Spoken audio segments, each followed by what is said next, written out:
Hi welcome to my YouTube channel water and glam by Joby. Makeup പോലെ തന്നെ എനിക്ക് ട്രാവലിങ്ങും എനിക്ക് ഏറ്റവും ഇഷ്ടപ്പെട്ട ഒരു ഹോബിയാണ് കേട്ടോ. ഇതാണ് എൻ്റെ ഏറ്റവും ഇഷ്ടപ്പെട്ട രണ്ട് ഹോബികൾ. അപ്പോൾ ഇന്ന് ഞാനിവിടെ ഷെയർ ചെയ്യുന്നത് എൻ്റെ ഫാമിലി ഗെറ്റ് ടുഗദർ നടന്ന ഒരു 1 ഡേ ട്രിപ്പിനെ പറ്റിയിട്ടുള്ളൊരു വീഡിയോ ആണേ. ചെറായി ബീച്ചിലുള്ള ഇന്ദ്രിയ സാൻഡിലേക്കായിരുന്നു ഞങ്ങളുടെ ഒരു ട്രിപ്പ്. ചെറായി ഭയങ്കര മനോഹരമായിട്ടുള്ളൊരു സ്ഥലമാണ് കേട്ടോ. ഒരു സൈഡിൽ ബീച്ചും മറ്റു സൈഡിൽ കായലൊക്കെ നമുക്ക് എക്സ്പ്ലോർ ചെയ്യാൻ പറ്റും. 10 to 3 വരെയായിരുന്നു കേട്ടോ ഞങ്ങളുടെ സ്ലോട്ട്. അതിനകത്ത് ഇൻക്ലൂഡിങ് ഫുഡൊക്കെ ആയിട്ടുള്ളൊരു പാക്കേജാണ് നമ്മൾ സെലക്ട് ചെയ്തത്. അതുപോലെ തന്നെ അവിടെ എല്ലാ അഡ്വഞ്ചർ ആക്ടിവിറ്റീസും ഉണ്ട്. സിപ്പ് ലൈൻ ഉണ്ട്, കയാക്കിംഗ് ഉണ്ട്, പിന്നെ സിപ്പ് സൈക്ലിംഗ് ഉണ്ട്. എല്ലാ അഡ്വഞ്ചർ ആക്ടിവിറ്റീസും ഞങ്ങൾ എക്സ്പ്ലോർ ചെയ്തു. അതുപോലെ തന്നെ കൂടുതൽ സമയവും സ്വിമ്മിംഗ് പൂളിലാണ് എല്ലാവരും കളിച്ചത്. ബീച്ച് വോളിബോൾ ഉണ്ട്. ഒക്കെ ഭയങ്കര രസമായിരുന്നു.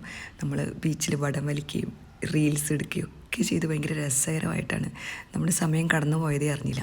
രാവിലെ ഞങ്ങളൊരു 7 മണിക്ക് സ്റ്റാർട്ട് ചെയ്തിരുന്നു തൃശ്ശൂരിൽ നിന്ന്. ഒരു 1.5 മണിക്കൂറിൻ്റെ യാത്രയാണ് ഞങ്ങൾക്ക് ചെറായി ബീച്ചിലോട്ട്.